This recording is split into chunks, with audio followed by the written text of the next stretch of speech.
to The War. This is your host, Adam Graham. If you have a comment, email it to me, box13@greatdetectives.net.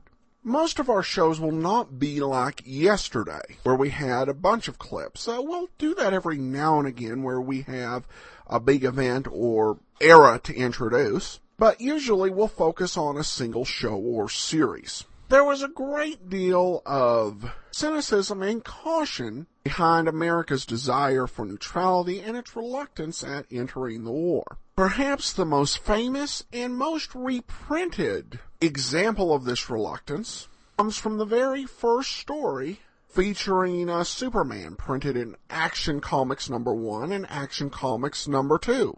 While Superman deals with several threats in his first adventure in issue 1, he sets out to stop a war from happening in this issue that was printed in June of 1938. It's told by writer Jerry Siegel, the war was merely an attempt by a sinister arms dealer to foment two nations into a conflict in order to make money by selling to both sides of the war. Superman solves the problem by first making the munitions manufacturer go to war, and second by bringing the heads of the two nations together and challenging them to fight one another.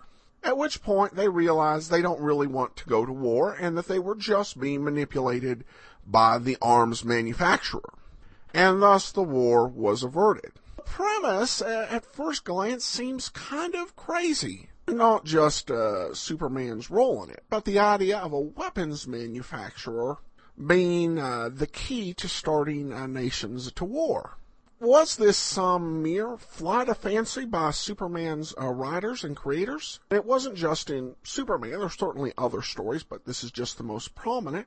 Or was there some basis for it in fact or history? As it turns out, they had a reason for what they imagined. In the person of Basil Zaharoff. While he would not be very likely to be discussed during the war, after the war, CBS aired an episode of their summer replacement anthology called Intrigue, which showcased tales of espionage, manhunts, and high adventure. In this episode tells an incredible story. Its basics would probably be familiar to many people in the pre-war era. So let's go ahead and take a listen to Satan Was a Salesman from September 11th, 1946.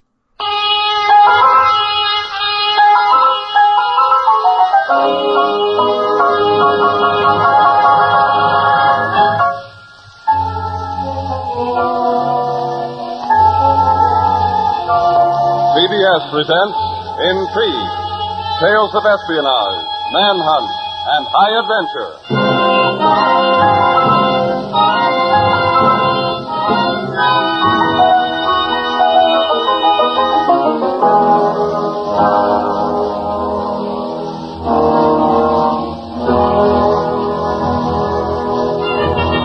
Good evening. This is Joseph Schildkraut, your guide tonight on this last of our summer excursions into the land of intrigue. The central figure of our drama is a man whose name was for more than half a century a touchstone of power and mystery in European affairs, Sir Basil Zaharoff, the greatest conspirator of them all. Whence he came, what was the source of his power, no man knew. Yet he led Europe's rulers into a maze of diplomatic skullduggery and international duplicity that ended in two great world wars. Come now, on this most strange and sinister journey into the land of intrigue.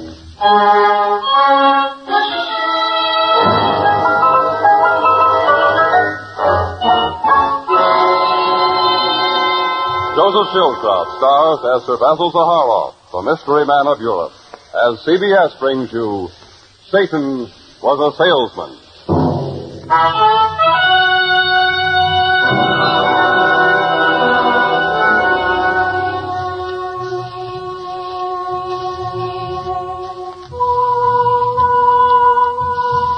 Like a tale out of the Arabian Nights, it begins, in the teeming, bazaar-lined streets of an oriental city. Our hero moves among beggars, but he is tall and well-made, and his blonde hair stands out like a banner of revolt against the mean and swarthy aspect of his fellows.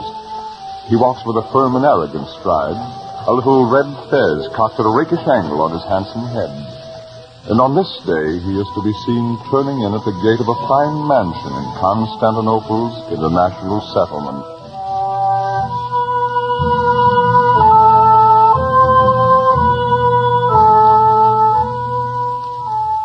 August 4th, 1869, dear Antonidas. This will introduce Basil Zaharoff, an expert on Balkan diplomacy, and a young man of rare and unique attainments. It occurred to me that you might find him useful in some of your enterprises. If not, I think you'll at least find him amusing to talk to. Faithfully yours, C.R.F. So, you're an expert on Balkan diplomacy, eh, Basil? Yes, Monsieur Antonidas. How old are you? 18, sir. Zaharoff? But you're Greek. Yes, sir. Basileos Zacharias is my real name, sir. Oh. All ready for the Russian invasion, aren't you? Yes, sir. Isn't that rather a drastic precaution? Well, sir, for instance, if I'm a Greek with a Russian name, people who don't like Greeks can say, well, he's not really a Greek. And people who don't like Russians can say, well, he's not really a Russian. It's an ingenious idea. Yes, I thought so too, sir. I have an important advantage which has cost me nothing, simply by changing my name. You're priceless, Basil. Absolutely priceless. You should know that every man has his price, Monsieur Antonidas. Why, I ask, Basil? Well, you live in a very fine house here in Constantinople, Monsieur Antonidas. What are you driving at? Nothing, sir. I merely noticed what a fine house you live in, and yet you are merely the correspondent for a newspaper in Athens. Why, you insolent. Yes? I should have you thrown out of here. But you won't, Monsieur Antonidas. You won't. You know that I could sell my ideas about you to the Turkish secret police. Yes. You're very clever, Basil. But I don't think you have anything to tell about me except your vague suspicions. Who sent me to you, Monsieur Antonidas? Well, the British ex-consul. I ask myself, why are you and he such great friends? You obviously have nothing in common. Then I ask myself, why did he send me to you? In his eyes, I am a criminal, a petty thief, and a confidence man of the bazaar. I don't think he's far wrong. That is a mistake, sir. Crime is only a means to an end, Monsieur Antonidas. No intelligent man would make a career of it. But a man who knew his way around the underworld of Constantinople could be very useful indeed. To a spy, for instance. What's your proposition, Basil? Well, sir, I spend a good deal of my time around the waterfront where I pick up jobs as a tourist guide. Now, most of the ship captains know me. I do business with some of them on a commission basis. Now, if a man had something he wanted to send from Constantinople to Athens, for instance, and didn't want to risk sending it in the usual way...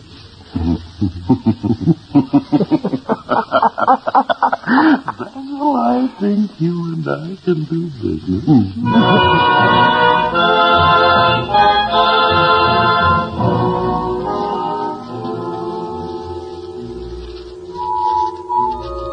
Europe in the 1870s. Russia and Turkey, the two great remaining powers of feudalism, locked in a death struggle. And little Greece, bridged between Asia and Europe, caught between them in a precarious neutrality. In Athens, a new political figure has appeared upon the scene. His name is Antonidas, and his secretary is a young man named Basil Zaharoff. No longer does young Zaharoff sport a jaunty red fez. His clothes are made by an English tailor, and he's quite a young man about town. But he still visits the waterfront from time to time. And one evening in the year 1877, in a bar at Piraeus, the port of Athens... Well, this is my last voyage, lad. They are retiring me. Oh, I'm sorry to hear that, Captain Lindstrom. There's a little job I've been doing on the side. Not much money in it, but I thought I might throw it your way now that I'm going home to Sweden for good. But I suppose you'd be too busy with your politics to consider it. What kind of a job is it? Well, As you know, there are a number of sidelines to being a ship captain in this part of the world. Among other things, I have been acting as one of the agents for Nordenfeld, the Swedish munitions firm. Oh, well, there ought to be good money in that. In Russia, or Turkey perhaps. Greece has never been one of our big customers, and now that both the warring powers have guaranteed Greek neutrality. How much does the job pay, Captain Lindstrom? Only £5 sterling a week. But it's not difficult. Yes. All you have to do is drop around to the War Office in Athens once in a while and see if there's anything they want in the way of rifles. Mm-hmm. Once in a while they order a small cannon or a howitzer for parade. £5 sterling will buy quite a lot of Greek money at the present rate of exchange. That's what I was thinking. But, of course, if you're too busy with your political work for Antonidas... Not at all, Captain, not at all. As a matter of fact, I think guns and politics would make a splendid combination.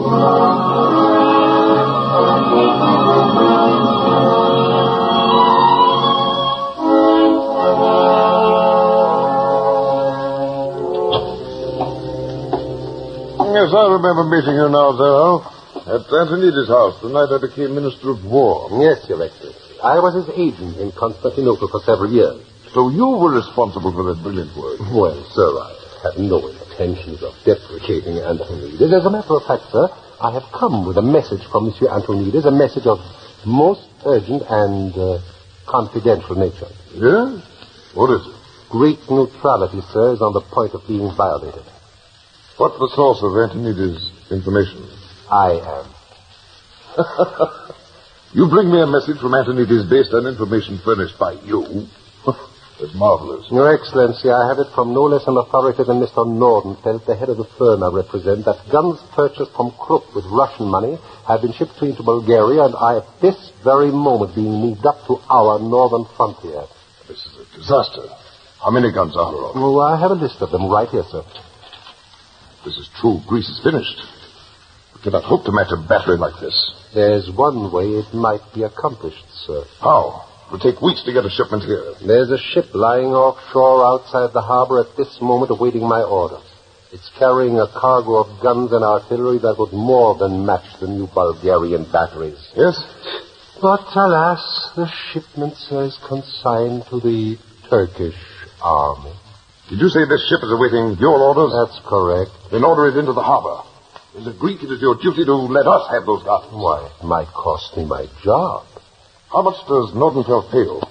£5 sterling a week.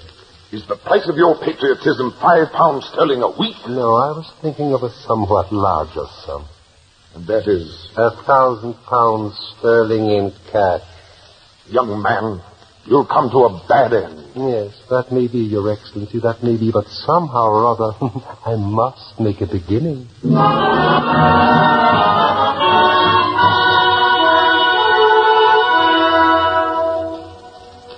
How dare you use my name to extort money from the government? Well, I had intended to split this money with you, Mr. Antonidas, but since you feel this way about it... Oh, you think you're very clever. £1,000 bribe, a few thousand commission, but you've killed the goose that laid your golden eggs, Zaharoff. You're finished, you hear me? Finished. Very good. That suits me very well, Mr. Antonidas. I'm leaving Athens anyway. Goodbye. I'm taking a train for Sofia tonight. Oh.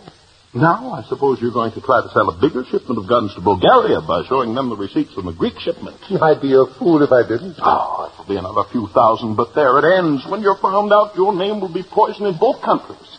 Then where will you go? To Russia, sir. To Russia, to collect my bonus for having diverted that shipment from Turkey to Greece. Oh, this is a dangerous game you're playing. Greek neutrality is already in a delicate balance. A few maneuvers like this might be all it would take to plunge us into this war. I'll let you politicians make the wars. I'll furnish the guns. Oh, have you not one spark of patriotism? Why, certainly, sir. I will always be willing to sell Greece as many guns as you can pay for.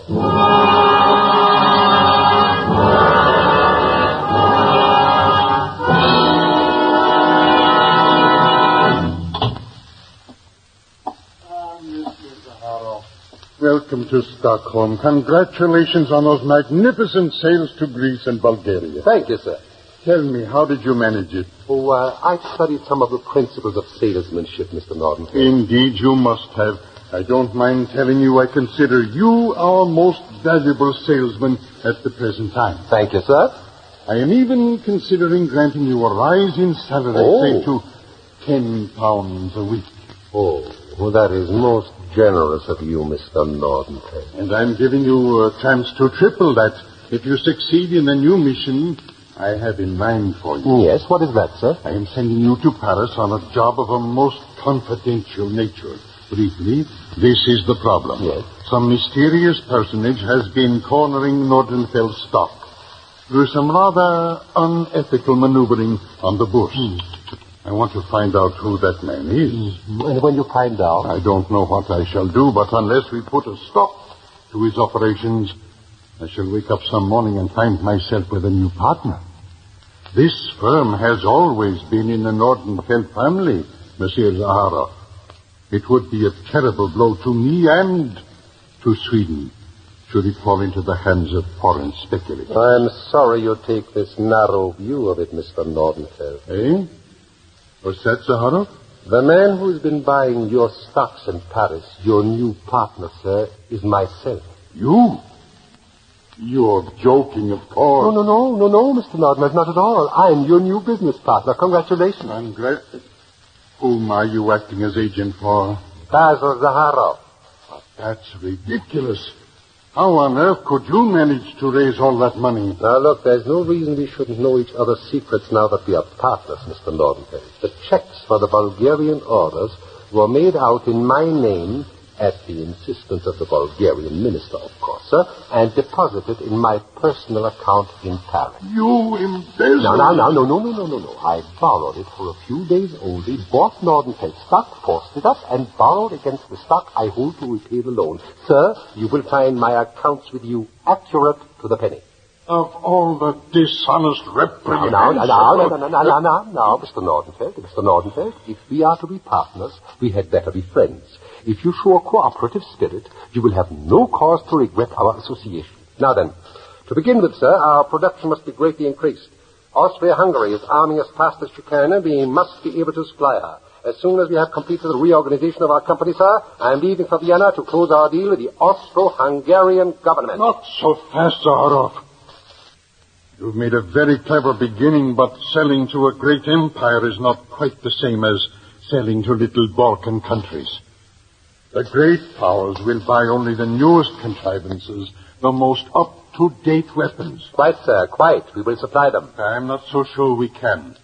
There's a man in Vienna now, an American, named Hiram Maxim. Maxim? He has invented a new weapon which he calls a machine gun. Machine gun. A gun that will fire several hundred shots a minute. He holds a patent on the device, and my experts tell me it cannot be made without his patent. Has he demonstrated this gun yet? He will give a demonstration of it before the Emperor Franz Joseph next week. Very good. I'd better leave for Vienna tonight. Oh, it's quite hopeless. You can't hope to compete with Maxim. Mr. Nordenfeld, we have a saying in the Levant. If you want to destroy a man, first make him your partner.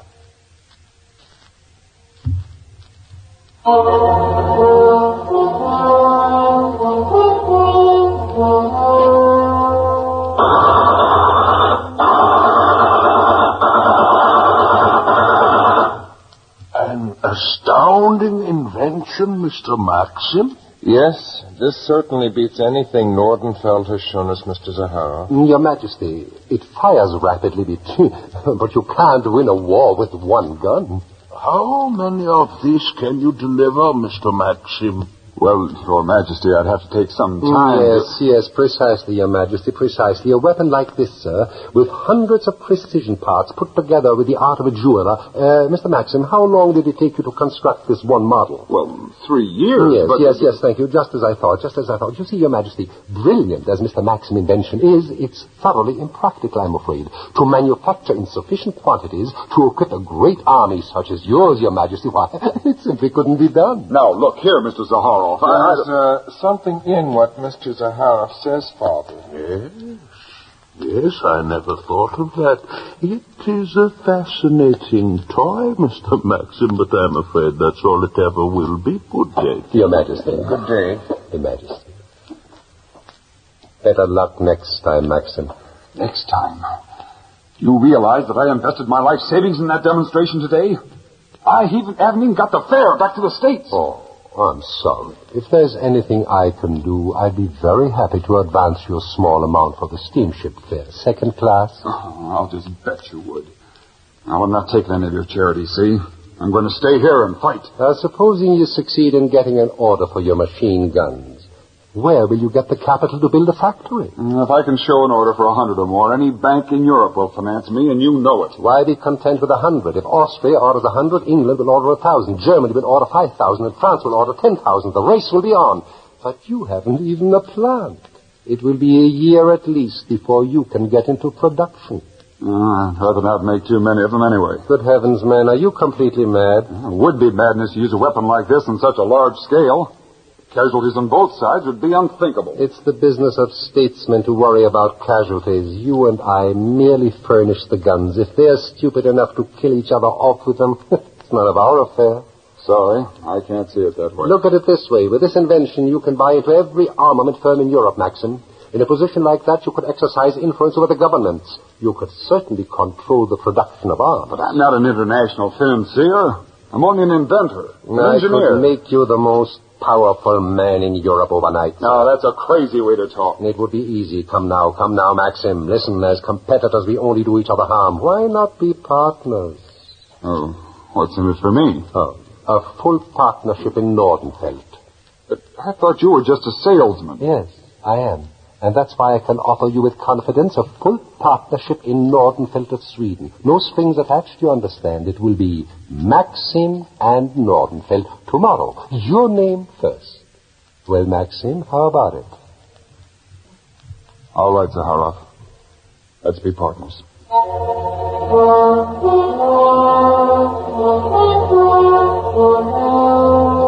If you want to destroy a man, first, make him your partner. With the formation of the new armaments firm of Maxim and Nordenfeld, it was announced today Mr. Nordenfeld, the founder of the firm, would retire from active participation in the business. Mr. Nordenfeld's duties will be taken over by a newcomer, Mr. Basil Zaharov. The firm of Maxim and Nordenfeld today merged with the British armaments firm of Dickers Limited. It was announced that Mr. Maxim would retire from active participation in the business. Mr. Maxim's duties will be taken over by Mr. Basil Zaharov. Upon the merger of the firm of Armstrong and Brown with Vickers Limited, it was announced that Mr. Albert Vickers would retire from active participation in the business. Mr. Vickers' duties will be taken over by Mr. Basil Zaharov.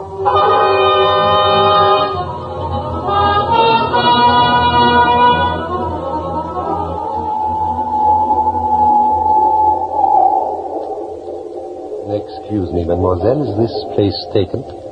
Why, no, monsieur. Won't you join me? Thank you. I thought perhaps you were waiting for your husband. My husband never travels with me. Oh, if I were in his place, mademoiselle, you would never travel alone. You're very gallant, monsieur. Zaharov. Not the fabulous Monsieur Zaharov. Am I that fabulous? Oh, and mysterious, too, so the newspapers say. Afraid in this case, madame, you are the mysterious one. Oh, I'm sorry. I am Maria Duquesa de Villafranca de los Caballeros. Your Highness, I am deeply honored. It's a pity that I meet you while I'm yet a commoner.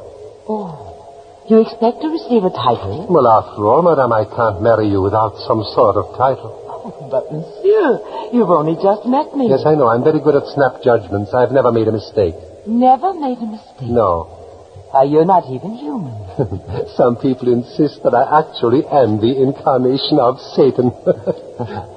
Tell me, monsieur, is it true that you go around stirring up wars and creating troubles among the nations in order to sell guns to them? What nonsense. I'm merely a salesman, a simple salesman. Now, take this trip, for instance. I'm on my way to Greece, my home, by the way. I have here with me the plans for a submarine, a boat, madame, that will sail under the water. You intend to sell the submarines only to Greece or to all the nations? I can't help myself. You see, Greece will buy 2 because I will tell them Turkey already has 1. Turkey will buy 4 because Greece has 2. Russia will buy 10 because Turkey has 4. And Germany will buy a whole fleet because of Russia. Britain will buy a bigger fleet because of Germany, and so it goes. Now, am I to blame for the stupidity of nations? You know, there is something rather satanic about you. Those cold gray eyes. And that little pointed goatee. Could I tempt you, Your Highness? Perhaps. In the meantime, please remember that I am a married woman. Yes, and I'm still a commoner.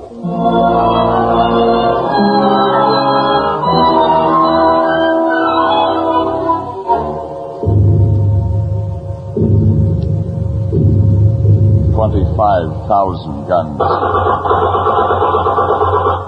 240,000 machine guns. 4 million rifles. 258,000 high explosive shells.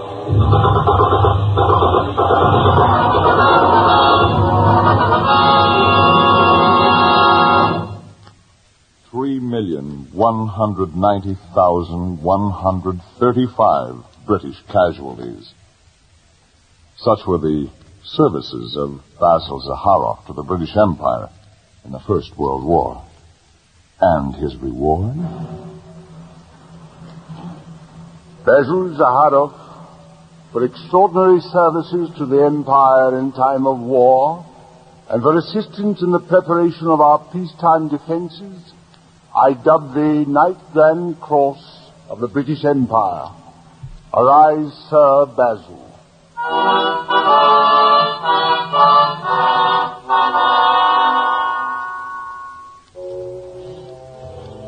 And so the little street urchin of Constantinople became a great prince, and lived with the princess in blissful happiness in their castle on the river Oise.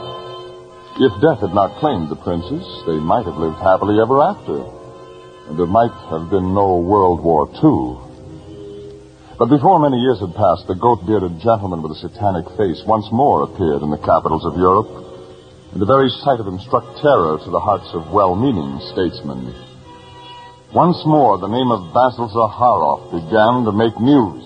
March 15th, 1920. A new banking syndicate has been formed in Greece with Sir Basil Zaharoff as its director. As Sir Basil arrived in Athens, the Greek army was mobilizing for an offensive against Turkey. Sir Basil Zaharoff, war maker extraordinary, has done it again. Following a Zaharoff financial agreement with the House of Mitsubishi, the Japanese army is concentrating troops in Korea in preparation for an onslaught on the Chinese province of Manchuria. Sir Basil Zaharoff arrived in Rome today on the eve of Signor Mussolini's declaration of war against Ethiopia. One of the notable Europeans venturing in Spanish Morocco this season is Sir Basil Zaharoff. General Francisco Franco, leader of the insurgent forces against the Spanish Republic, gave a banquet in his honor.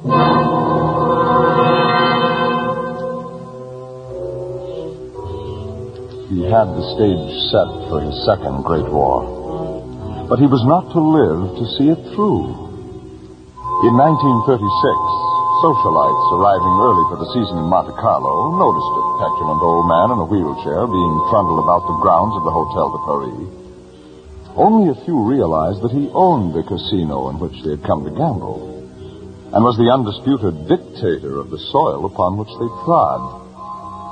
An ill-tempered old man, bundled up in an overcoat, a heavy steamer rug across his knees, shivering in the midsummer weather, wincing at the balmy breezes that wafted gently in from the warm Mediterranean across the Bay of Monaco.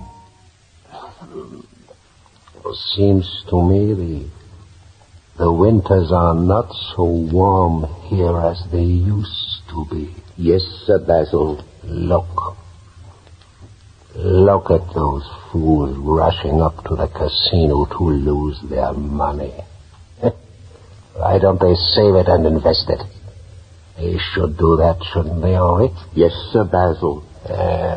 They don't even know that I own the casino. Yes, I fool them all, don't I, Henri? Yes, Sir Basil. You know, Henri, you're such a close-mouthed scoundrel, I'm going to tell you why I bought this ridiculous Principality of Monte Carlo. The papers said I bought it for a plaything. Idiots. Don't they realize I had to do something like this? Now I'm so old I can't get around anymore. Now those kings and queens and idiotic prime ministers have to come to me. And when they lose their fortunes at the gaming tables, I make their losses good for them, and they make my losses good for me. You see, Henri, when they get home again, they always get their war ministers to send me a nice, fat order. Your employer is a pretty foxy old gentleman, eh, Henri? Yes, Sir Basil. Yes, Sir Basil. Hey, did you send that letter I told you off to Balancourt? Yes, Sir Basil. Listen, I want to be placed in the tomb right beside the Duchess. You'll remember that? Yes, Sir Basil. And make sure the steam heating is in operation at all times. If I can't get warm in this accursed cold climate I'm forced to live in, at least I shall be warm in my tomb, eh, Henri? Yes, Sir Basil. Eddie, it's getting shady here. Henri, wheel me over there in the sun by that rose bush. I was always fond of roses. I'm cold. Yes, Sir Basil. Yes, Sir Basil. Yes, Sir Basil. Yes, Sir Basil. Can't anyone anywhere say anything to me but yes, Sir Basil. Yes,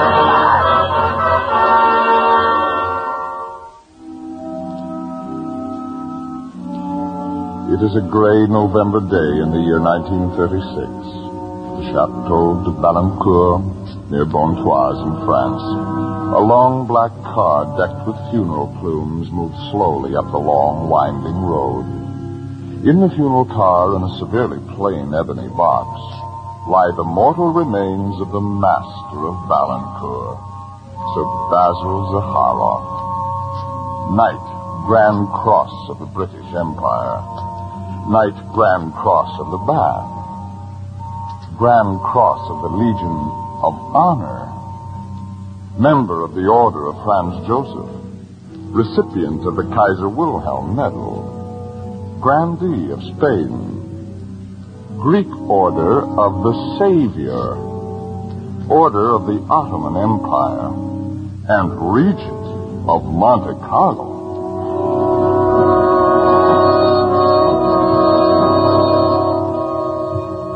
At the door of the chapel on the estate grounds at Balancourt, the funeral car draws to a halt, and a company of liveried servants lift the ebony box and carry it to its final resting place. Thus, without ceremony and without fanfare, with no mourners save his secretarial staff and household servants, the man who dominated Europe through the crucial years of 2 centuries is laid away in his final resting place. Well, that's done. There's only one thing that still puzzles me. What's that? His wanting a steam-heated tomb. He won't need any heat where he's going.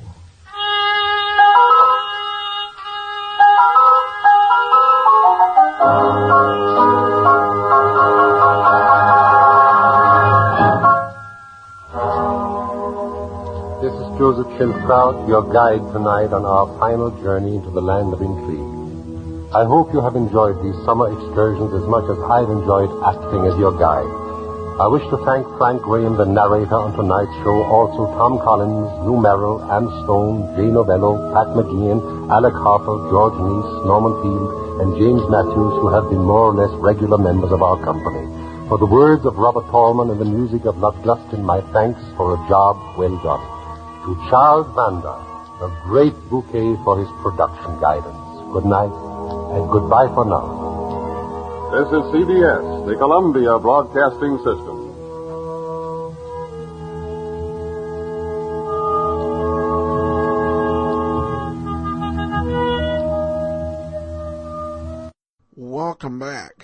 a very interesting episode.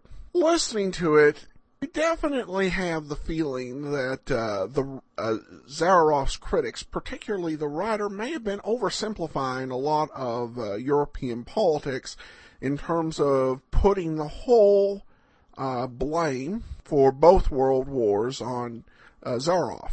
But on the other hand, it's pretty clear from history that this was a shady, if not sinister, character who played many sides of wars and really didn't care if his business practices destabilized the world and created a situation where war was more likely.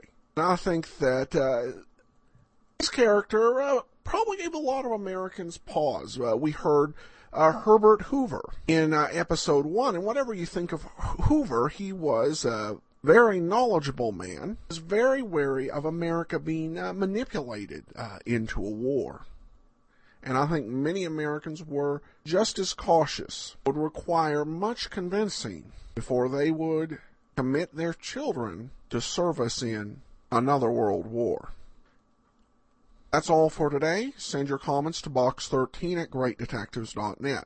If you would like to share your experience or that of a loved one during World War II, please email your stories to box13@greatdetectives.net. We'll consider all stories to be shared on the air. We also welcome your suggestion as to future programs. This program is dedicated to those who fought and died in World War II and is presented as a service of the Great Detectives of Old Time Radio, greatdetectives.net. The opening theme is The Heroic by Ken Curlin, KenCurlin.com.